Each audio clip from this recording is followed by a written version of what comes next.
Can my good old Gabe deck stand up to the test of honor and profit with all the new net damage sources from Jinteki? Well, I hope I can do so through good play, not by the easy way out or the chicken's way, by including a Deus Ex in my deck.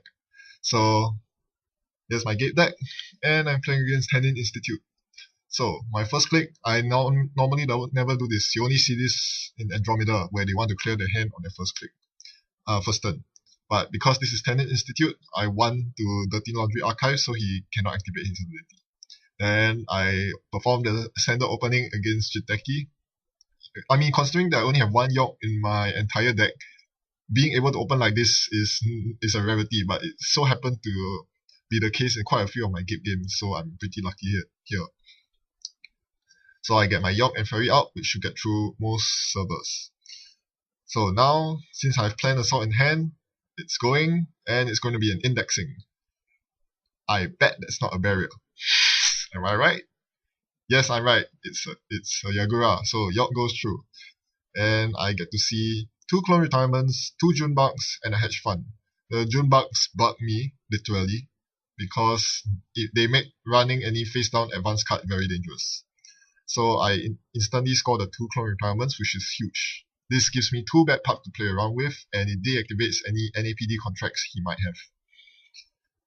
So that was all well and good. I think this could be a mistake, not running his remotes at all. However, I'm not very happy with the idea of running remotes. The worst thing the remote could be is an unadvanced remote could be. If I don't run it, the worst thing it could be is a House of Knives, and that is extremely threatening for me. House of Knives basically says lose a click, lose a click, lose a click. Every time you make a run, you take 1 net damage, it costs you a click to draw back up. So that is extremely dangerous.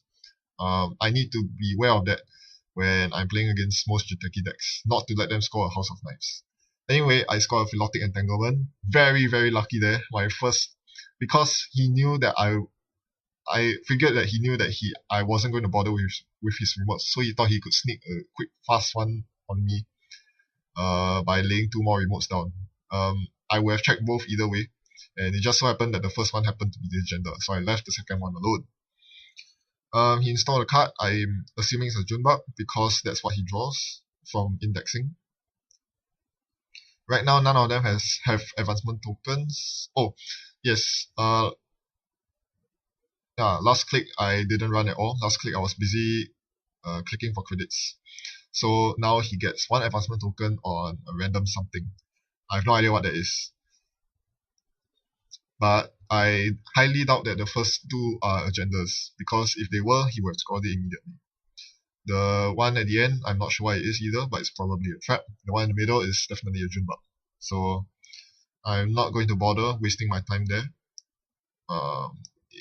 Nope, not going to waste my time with a double advanced Junebug. Instead, I'm going to just try to win by sieging his centrals, because now they are very porous. I drew into an account siphon, and I know that keeping the cop poor is the best way to defuse all the threats. So I get my last breaker out, and I prepare for the siphon next turn. I also have a same old thing ready to perform another indexing. But I didn't run, which means that he gets another token on another something. That is probably a trap, but you can't tell for sure. It could be a trap, it could be a snare or a psychic field that is non-advanceable, but he's using Tennin to advance it. He continues playing the shell game and clicks for 2 credits. I then perform an indexing yet again. No, I'm not able to close the game. Here I make a mistake. What I intended to do was to place the Jackson Howard on top. I plan to run again and then trash the Jackson Howard, because Jackson Howard counters indexing. And that's another thing I forgot to point out. Both times that I index, is very, very risky play. I should be more aware of this. I should be very careful about the way I play, because as long as the corp has an unrest remote, it could be a Jackson Howard, and that could be a waste of my indexing. So yes, even the first indexing, he had 2 remotes out. What if one of them was a Jackson? My indexing would have been wasted. So I need to be very careful about my play there. So Here I got very lucky. I forgot what I placed as the top card of his stack. I completely forgot. I wasn't paying very much attention. Yep. So I didn't know what it was. It was a shock, and the corp knew that I arranged the shop to be face up on archives, on R&D. So he thought that I would assume that that's a shock, so that I wouldn't run it. But it wasn't a shock. It was a future perfect. So I got 3 agenda points and I won the game. I was in a daze for quite a bit because I was wondering, hey, where's the side game? What happened to the side game? Aren't we supposed to play a side game? Then I realized the side game doesn't trigger when the future perfect is installed. Oh man, okay, so very lucky there. After the game, he showed me what all the remotes were, and turns out it was very, very scary. From left to right, the first card was a psychic field. Had I accessed it, I would probably have lost all the cards in my hand. The second card was a Zaibatsu loyalty to counter any exposed effects. I have none of them in my deck, so no problem with that. Turns out I was right that both of the first cards were not agendas. The fourth card that he installed alongside the Philotic was a Junebug. Had I face checked it, I would have been able to destroy it because it had no advancement counters back then. The middle card that I guess was a Junebug was actually a Ronin. Oh gosh, that really you have no idea how shocked I was when he revealed that to me.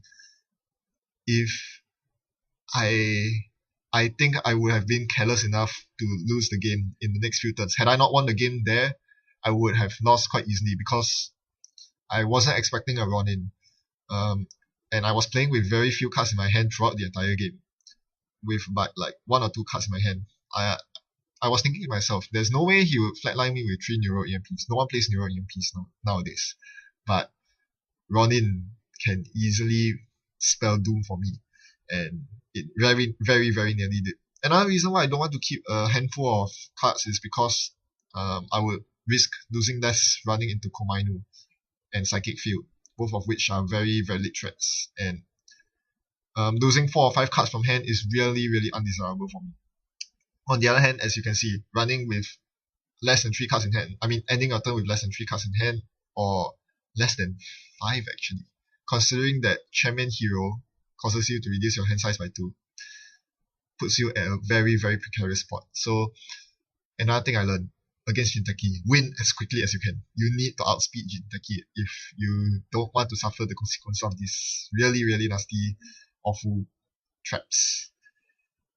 And yeah, I felt very happy this game also because it was quite psychic that the 2 agendas he installed into his remotes, I managed to pick them off both very accurately, and that caused me to win the game. So that's it. Thanks for watching. See you around.